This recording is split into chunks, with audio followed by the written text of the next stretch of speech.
वीरभानपुर का राजा था महाराज समर प्रताप। उसकी 3 रानियां थीं, रूपवती, वसुधा और रेखा। एक दिन सभा में तीनों रानियां गुस्से में थीं। मंत्री जी, रेखा बोली, राजा अब हमें समय ही नहीं देते, दिन रात एक मुर्गी के साथ रहते हैं। राजा मुस्कुराते हुए अपनी गोदी में मुर्गी को सहला रहे थे।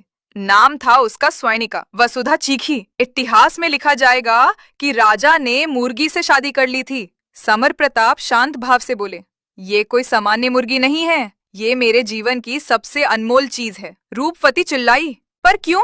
आखिर ऐसा क्या है इसमें? राजा बोले, क्योंकि ये मुर्गी सोने का अंडा देती है। सभा में सन्नाटा छा गया।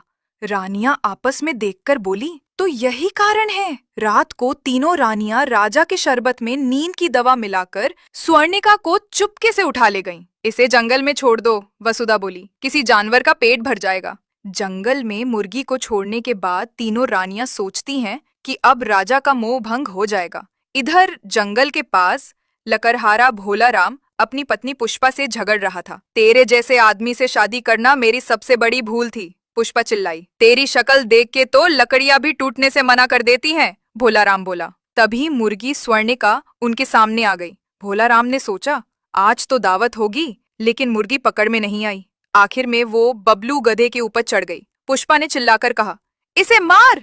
भोला राम ने पत्थर फेंका, पर वो पुष्पा को लग गया और वो बेहोश हो गई। छत पर भागते भागते भोला राम गिर पड़ा। मुर्गी और गधा हंसते रहे। अगली सुबह महल में हाहाकार था। राजा ने ऐलान किया, जो स्वर्णिका को ढूंढ कर लाएगा उसे मनचाहा इनाम मिलेगा। सैनिक चारों तरफ दौड़ने लगे। उधर भोला राम को मुर्गी ने सोने का अंडा दे दिया।